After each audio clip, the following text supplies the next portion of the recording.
Welcome to the WRAL Daily Download. I'm your host, Allie Ingersoll. 2 months after a NC State building closed down due to the presence of toxic chemicals, WRAL learned that more than 40 people who worked in Poe Hall or were students attending classes there have been diagnosed with cancer. And despite people working there calling for an investigation, the university requested that the federal government doesn't continue forward with that. WRAL's Five on Your Side reporter Keely dug into this, finding out all of this new information. She joins me now to discuss these developments. Hey, Keely, thanks so much for being here. I'm glad to be here and talking about this. Lots to unpack today. Yeah. So let's start with the letter. Can you share exactly what it says and how exactly you got a copy of it? Okay, so just to backtrack really quickly, these chemicals were found at a building on NC State's campus, and this is where the education department and the psychology department was housed. So a lot of people, a lot of classrooms in that building. The building had closed down, and as we started investigating this, we heard mutterings that people who had worked there, studied there, had cancer and other illnesses. And we've been trying to get a lot of information from NC State, as have the people who had worked there, and they were just not very forthcoming with information. They really would say, we're giving you as much as we can. And so we started really working our sources, the people who worked inside the building, the people who had been inside the building as students. And through that, and I think that's kind of the marker of any good investigation, is you really have to get sources to buy into your investigation.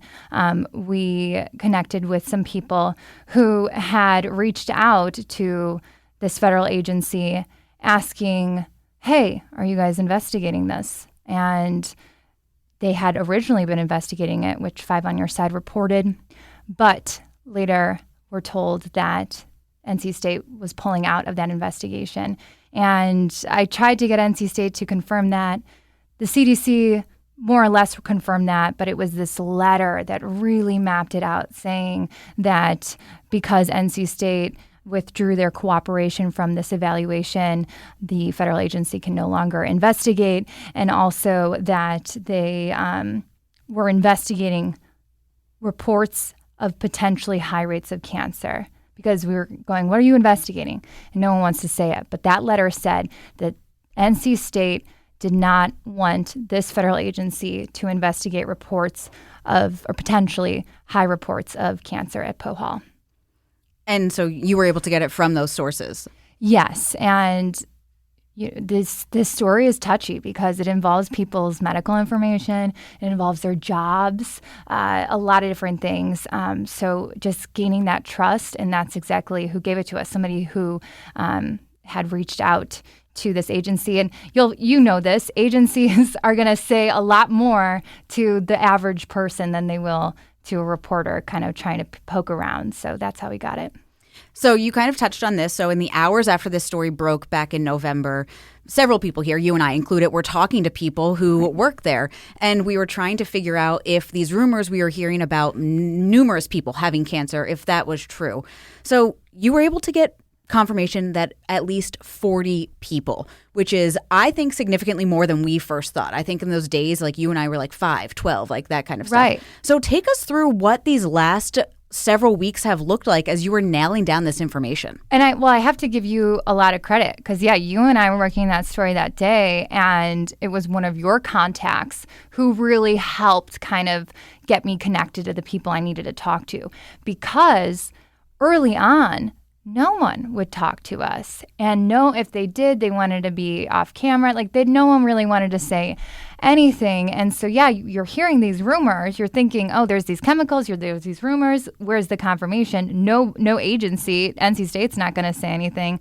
And so you really have to talk to the people. But they did not want to talk. And I think what happened was, like I said earlier, it's about relationships. It's about gaining the trust of the people. It's about doing follow-ups from those initial stories and showing those people that worked at Poe Hall and just people who are affiliated with NC State in general that we care about this story and we're trying to do it right.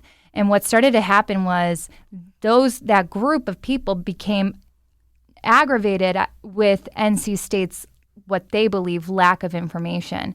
And so they started coming to us. Hey, this is what's going on.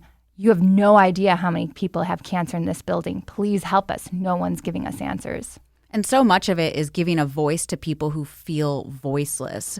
And so in the story, you talked with several people impacted by this, those who have cancer, also those who have lost loved ones who worked there who had cancer. Can you share some of the information and the stories that they shared with you? Yeah, this is one of the saddest things. I was saying to my photographer, Richard Atkins, that we do stories on people who pass away, but we rarely get to talk to them before they pass away. There'll be a shooting and we'll cover the victim, but we don't meet them before.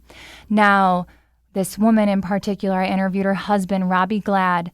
Her name is Sarah Glad, beautiful woman. She got her master's and bachelor's degree at NC State and spent so much time at Poe Hall, according to her husband.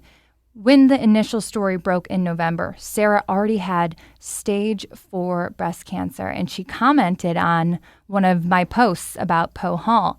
And she said, I want to meet for an interview. I just want answers. I just want answers. That was really the gist of it. And I said, great. I would love to talk to you. And I never heard back from her.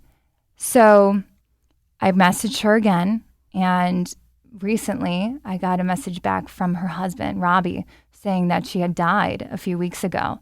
And he agreed to do an interview because he knew that's what his wife really wanted. And he said, I'm not looking for money on this story. I'm not looking for anything. But he wants to be able to help others who, maybe there is something going on at that building. Let them know what's going on so they can really best arm themselves. Because he keeps saying, the earlier you know with cancer, the better. You were talking about that, and I just got goosebumps. I know people can't see us, but I've it's just never a cried during moment. interview, and I cried during that one because it was just so sad. She's young. She was 35 when she died, 33 when she was diagnosed. She was a month pregnant when she found out that she had breast cancer. Her dream was to become a mother. She carried that baby as the cancer spread throughout her body, delivered a healthy baby boy before dying.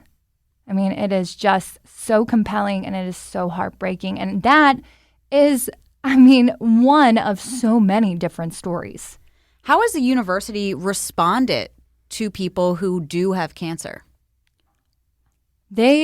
If you ask someone, one of our sources, they'll say, I've messaged the university many, many times and I'm not getting anything back. They'll say that they're not hearing anything from the university. That's their experience with us.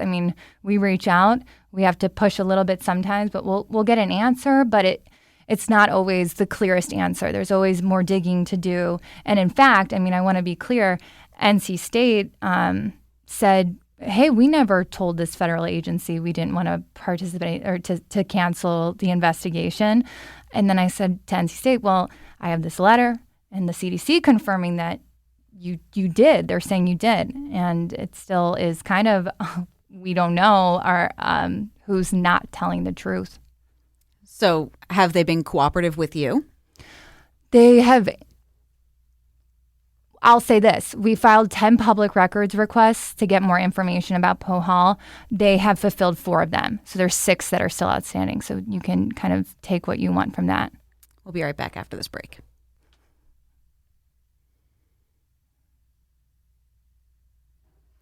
All right, welcome back. So digging into the background of this a little, let's go back to some of the basics here. What exactly are PCBs? What is this chemical that's found in this building? Yeah, so PCBs, it's short for a very, very long and complicated thing, and it means toxic chemicals. Now, these are a particular group of toxic chemicals, and we didn't always know they were toxic. They were used in manufacturing and a bunch of other things until the late 70s, and that's when the EPA outlawed them because they began to kind of go, oh, these are linked to cancer. A lot of animal studies have confirmed this, and the WHO and who else? A lot of organizations have said these are probably going to cause cancer in people, and a lot of different types of cancer. So that's what those are. And they are found in a lot of buildings built before they were outlawed and other things because they were just used in manufacturing. How exactly does someone eliminate them from a building? Is NC State preparing to tear down this building? What exactly are they doing? It's unclear what NC State's plan is with Poe Hall. They closed it, and they never said if it was closed forever. But I will say, one of the records requests that we got back was from NC State's initial testing. And in the initial testing, some of the places they tested in the building showed that the level for PCBs was 38 times higher than what the EPA deems as safe to humans. So 38 times higher. And if it's 1 point higher, not 38 times, 1 point higher, it triggers an automatic disposal. The EPA says you got to go in, you got to remove it all. So they closed the building down before they had to do any of that. So I don't know what's going to happen with the building. I am working on figuring all that out because it's interesting. And a lot of buildings, like you said, in the 70s have this. Are there other buildings we know about on campus where this could potentially be a threat? Are they saying anything about that? One of the first, questions that we asked when these stories broke was, are you going to look at other buildings? Because the only reason why they tested Poe Hall is because somebody complained about the number of cancer cases. So this is not like some buildings will be tested for asbestos or other things kind of on a yearly basis. But NC State does not test for these particular chemicals ever. So and we asked, you plan on doing that with buildings similar to Poe Hall? And they said they have no plans to do that right now. So what exactly is next then? Where does this leave the people who work there, who are battling cancer, or just those in general who have spent a good amount of time in that building at Poe Hall? I mean, the whole point of the story is tonight is we want answers, we as in the people we interviewed and the others we spoke to, behind the scenes. We want answers because we want to know if we should be worried. Now, there are so many cases of cancer. PCBs also cause a lot of other illnesses, and we have a lot of reports of that. Respiratory illnesses, tumors. There's a lot of skin-related issues with PCBs. And there's also a lot of people who worked in Poe Hall that are totally healthy, but they don't know if they were exposed to PCBs, if that's always going to be the case. These things stay in your system. So we don't know if the PCBs are causing these illnesses, these cases of cancer. But until the university, somebody really looks into that, the human impact of these chemicals at Poe Hall, we're not going to know. So these stories are meant to push for more answers. Well, great work on this story, Keely. Thank you so much for joining me, and thank you for listening to the podcast and the WRAL Daily Download. Another great way to get WRAL news is the Morning Briefing newsletter. It's a daily email waiting in your inbox each morning with local news, events, and headlines to get you ready to start your day. You can sign up at WRAL.com/newsletter.